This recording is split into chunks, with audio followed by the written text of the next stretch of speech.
Olha, gente, as crianças, elas nascem com uma necessidade inerente e inconsciente de succionar. E em muitos casos, essa ansiedade, ela é saciada pela própria amamentação. Mas em outros casos, surge o uso da chupeta nos primeiros anos de vida. Hábito aí que, segundo os especialistas, pode ser prejudicial, principalmente se mantido aí por períodos longos, né? Mas aí surge aquela dúvida, como e quando interromper o uso da chupeta? A psicóloga Monize Santos está aqui no estúdio para a gente bater um papinho sobre esse assunto. Boa tarde, Monize. Boa tarde, Maria. Tudo bem com você? Tudo bem, tudo bem. Monize, chupeta, né? Antes a gente tem que explicar para o pessoal de casa por que as crianças têm essa necessidade, né, de succionar, como eu acabei de falar. A partir do 4º mês gestacional, a gente já pode ver nos ultrassons as crianças chupando o dedinho. Então é um treinamento para quando a criança nascer, ela poder ser amamentada. Né? Ela vai fazer essa sucção do seio da mãe. A criança, essa habilidade mais complexa que a criança tem. Então ela vai descobrir da gestação até os em torno de 1 ano e meio, 2 anos de idade, é a fase oral. Na fase oral, a criança descobre o mundo pela boca. Então, as sensações, os sabores, tudo vai na boca, né? Então, a chupeta entra aí, porque a sucção também traz uma sensação de alívio de estresse, de tranquilidade, de calma para a criança, né? Libera essas sensações. Então, aí, na sucção, a criança faz isso e na chupeta, isso é reproduzido. Entendi. Assim, a gente pensa, né, tem a chupeta, tem a mamadeira, mas esse período de tirar, porque a gente escuta muito falar, como até citei, que os especialistas falam, é prejudicial para a criança, porque pode ficar, tem a questão estética do dentinho poder ficar torto, ali tem todo, né, esse problema também, às vezes, de ficar muitos anos chupando a chupeta e tal. Mas aí, esse momento de tirar é muito difícil, não só para a criança, mas para os pais também, né? Sim, é bem difícil. O ideal é nem oferecer a chupeta para a criança, por mais difícil que isso seja para os pais, né? Porque a mãe realmente fica muito cansada e a chupeta acaba sendo um auxílio, né? Caso essa chupeta seja oferecida, ela tem que ser retirada o mais rápido possível, antes que ela passe da fase oral. A fase oral até 1 ano e meio ali, então antes da fase oral é legal que essa chupeta já tenha sido retirada, para ela agir com outros recursos, se acalmar com outros recursos que não só a chupeta. Como fazer isso? O que é importante? A rotina da criança precisa estar bem estabelecida para ela ter segurança. Tá? Conflito entre os pais pode também deixar a criança mais insegura e dificultar a retirada da chupeta. Nesse caso, então, é não brigar na frente das crianças. Isso, não brigar na frente das crianças.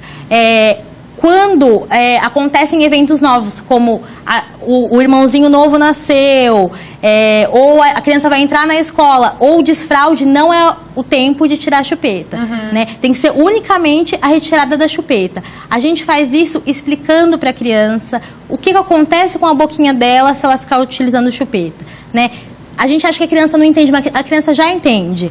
Né? E ensina ela a lidar com outros recursos, assim. Em vez de dormir com a chupeta, ler uma história, imaginar alguma historinha, ou imaginar os carneirinhos, que eram os famosos carneirinhos, até se acalmar sozinha, respirando, contando. Assim, até os adultos têm rituais para dormir. Né? Tem gente que esfrega os pés, tem gente que pega no cabelo, né? Tem gente que só dorme com uma televisãozinha ligada. Então a criança ela pode ter um hábito também para dormir, um ritual para dormir. O que acontece é que ela não pode ficar com a chupeta porque traz outros prejuízos. Outros prejuízos, né? E aí a gente fala assim, tem que trocar por um outro hábito, né? Que nem você falou, às vezes a questão dos carneirinhos, mas muitos, o que acontece? Vai lá, tira a chupeta ou tira a mamadeira e põe o dedo na boca. É um outro problema que surge aí também, né? Sim, mas aí a criança pode estar muito segura, é isso que a gente tem que ver, né? Se a criança já sabe lidar com outros recursos e ela ainda coloca o dedinho na boca, coloca, né, ou pede alguma coisa para colocar na boca, pode ser que ela ainda esteja presa nessa fase oral que não foi bem resolvida, né? Então precisa ver se no contexto dessa criança a insegurança não está muito presente. Entendi. Então tem uma outra questão por trás disso, né, que tem que ser avaliada também.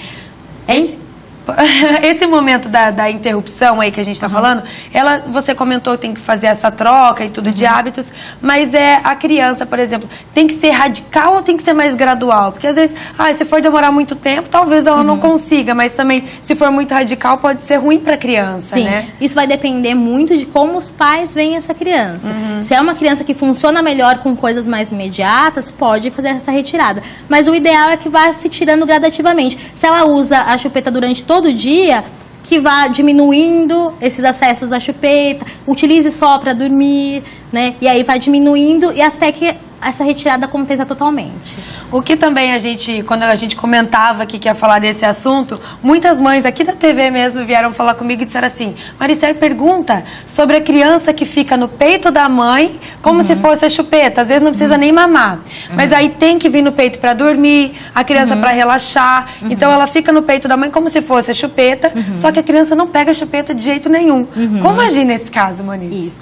É uma demanda que a criança ela se acalma mesmo fazendo essa sucção. Então, é comum que isso aconteça. É legal você ir estabelecendo apresentando outros recursos para ela. Então, demora um pouquinho mais para dar o peito, né? Aguarda um pouquinho, brinca um pouco com a criança, vai tentando acalmar ela com carinho, para ela perceber que tem outras formas que não só o peito, dela sentir esse prazer que a sucção traz.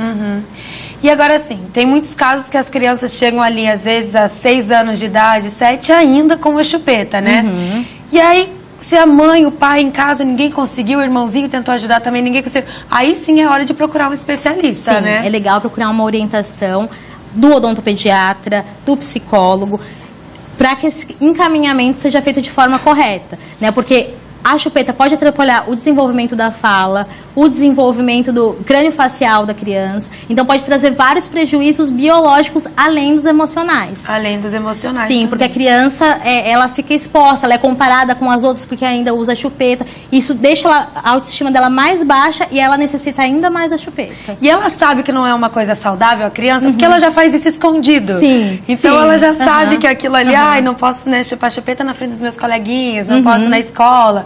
Não posso, então, imagina o desconforto que essa criança fica também, né? Tá certo, então. Monize Santos, psicóloga, conversando com a gente sobre quando e como tirar a chupeta das crianças. Muito obrigada, Monize. Obrigada, Maria.